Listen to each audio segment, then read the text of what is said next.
سورۃ الرحمن عروس القرآن. یہ سورہ رحمان جو ہے یہ قرآن کی دلہن ہے.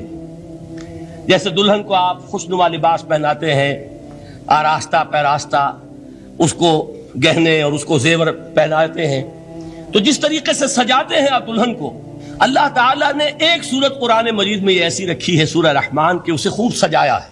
بہرحال قرآن کے الفاظ کا جو حسن ہے، جہاں تک حسن معنوی ہے وہ تو ہر لفظ میں ہے، لیکن یہ حسن ظاہری، حسن صوتی، حسن لفظی، یہ اپنے کلائمیکس پر آپ کو نظر آئے گا سورہ رحمان میں.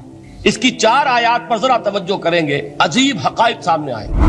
پہلی آیت کیا ہے؟ الرحمن. ایک آیت ہو گئی. رحمان کیا ہے؟ اللہ کا نام ہے. کبھی آپ نے غور کیا اللہ کے ناموں میں سب سے پیارا نام کون سا ہوگا؟ رحمان. کیوں؟ اس کا مادہ کیا ہے؟ رحمت. ہمیں سب سے بڑھ کر جس چیز کی ضرورت ہے وہ کیا ہے؟ رحمت خداوندی. اچھی طرح سن لیجئے اس حضور کے قول کو. حضور فرماتے کوئی شخص جنت میں مجرد اپنے عمل کی بنیاد پر داخل نہیں ہو سکے گا جب تک کہ رحمت خداوندی دستگیری نہ کرے. کسی صحابی نے بڑی ہمت اور جرأت کا ثبوت دیا کہ پوچھ لیا کیا حضور آپ بھی؟ جب آپ نے فرمایا کوئی شخص داخل نہیں ہو سکتا جنت میں محض اپنے عمل کی بنیاد پر جب تک کہ رحمت خداوندی جو ہے وہ دستگیری نہ فرمائے. پوچھا گیا کیا آپ بھی؟ آپ نے فرمایا ہاں میں بھی.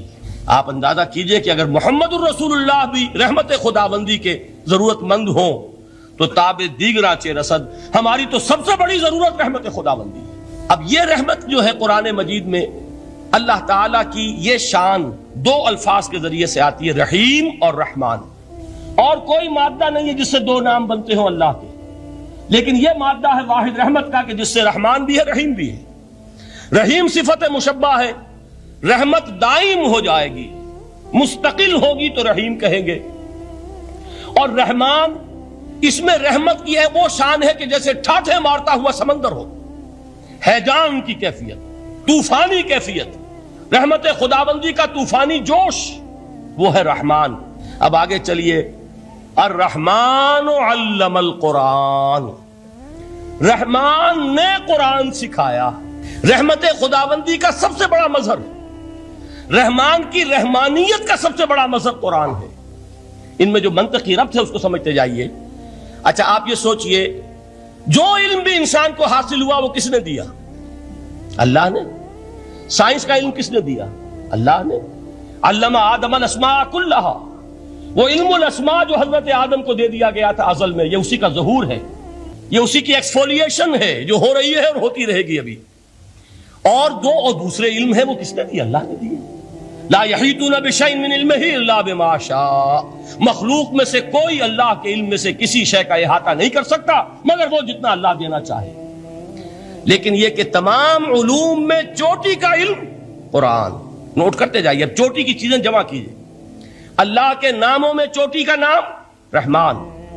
اللہ نے جو کچھ انسان کو سکھایا اس میں چوٹی کا علم قرآن. خلق الانسان. انسان کو پیدا فرمایا. سوال یہ کہ حیوانات کو کس نے پیدا فرمایا؟ آسمان کس نے پیدا کیے؟ زمین کس نے پیدا کی؟ فرشتے کس نے پیدا کیے؟ کیا مطلب خلق الانسان؟ اس کی تمام مخلوقات میں اس کا کلائمیکس، اس کی تخلیق کی معراج، اس کے تخلیق کا نقطہ عروج انسان ہے. یہ ہے کہ جو مسجود ملائک بنا ہے. وَلَقَدْ كَرَّمْنَا بَنِي آدَمَ وَحَمَلْنَاهُمْ فِي الْبَرِّ وَالْبَحْرِ وَرَزَقْنَاهُمْ مِنَ الطَّيِّبَاتِ وَفَضَّلْنَاهُمْ عَلَى كَثِيرٍ مِّمَّنْ خَلَقْنَا تَفْضِيلًا. تو تخلیق میں سب سے اونچی تخلیق انسان کی، علموں میں سب سے اونچا علم قرآن کا، اللہ کے ناموں میں سب سے اونچا نام رحمان. اب آئیے چوتھی چیز، علمہ البیان. انسان کو بیان کی صلاحیت عطا فرمائی. کیا اور کوئی صلاحیت عطا نہیں کی؟ بینائی کس نے دی؟ اللہ نے. اسی طریقے سے سماعت کس نے عطا فرمائی؟ اللہ نے. کتنی فیکلٹیز ہیں، کتنے ایکسٹرنل آرگنز ہیں سینس کے، کتنے انٹرنل سینسز ہیں جو اللہ نے دیے ہیں. لیکن یہاں بھی سمجھ لیجئے جتنی فیکلٹیز ہیں ہیومن فیکلٹیز، ان میں ٹاپ کی فیکلٹی جو ہے وہ اسپیچ ہے، کلام ہے، بیان ہے.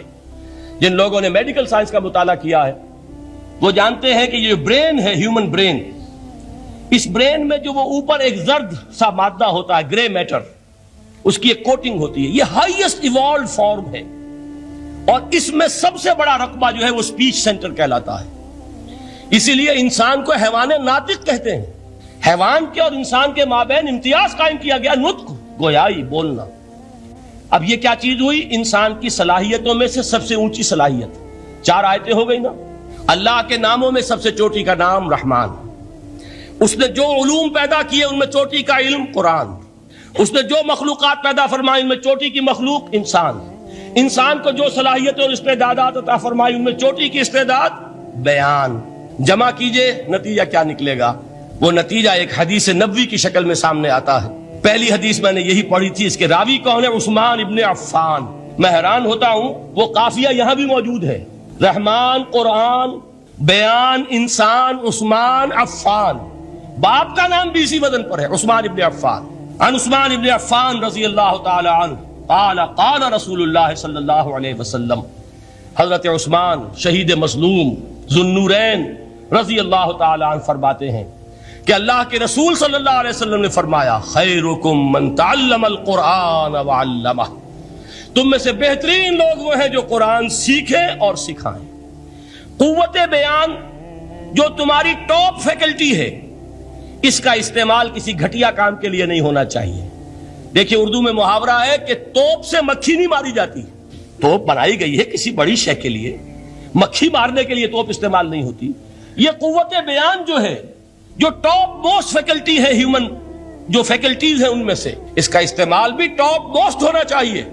قرآن کو بیان کرو، وہ جیسے کہ علامہ اقبال نے کہا ہے، بلکہ غالباً ان کے قبر پر آس پاس جو اشعار لکھے ہوئے ان میں سے ایک یہ بھی ہے، اگر یک قطرہ خونداری اگر مشتے پرے داری، بیابامن تو آموزم طریق شاہ بازی را، اگر تمہارے اندر ایک قطرہ بھی خون کا ہے اور مٹھی بھر بھی پر اگر اللہ نے دیے ہیں تو میرے پاس آؤ کہ میں تمہیں شاہبازی کے طریقے سکھاؤں۔ اسی طرح جان لیجئے اگر اللہ نے قوت گویائی عطا فرمائی، اگر اللہ نے تمہیں حیوان ناطق بنایا، اگر اللہ تعالیٰ نے تمہیں یہ صلاحیت عطا فرمائی، اس صلاحیت کا مصرف دنیا کو نہ بناؤ، اس صلاحیت کا مصرف اللہ کے کلام کو پھیلانے پر اس کو صرف کرو۔ خیرکم من تعلم القرآن وعلمہ، خیر جب لفظ آتا ہے بغیر من کے، ورنہ تو آتا خیر من ہو تو یہ ہوگی کمپیریٹیو جو ایک ایڈجیکٹیو جو ہوتی ہے، لیکن یہ سپرلیٹیو ڈگری ہے جب بغیر من کے ہوگا۔ خیرکم، دی بیسٹ امنگسٹ یو، جو تم میں بہترین لوگ ہیں وہ کون ہیں؟ من تعلم القرآن وعلمہ، جو قرآن سیکھیں اور سکھائیں، قرآن پڑھیں اور اسے بیان کریں۔ آج جان لیجئے سب سے بڑی ضرورت اس بات کی ہے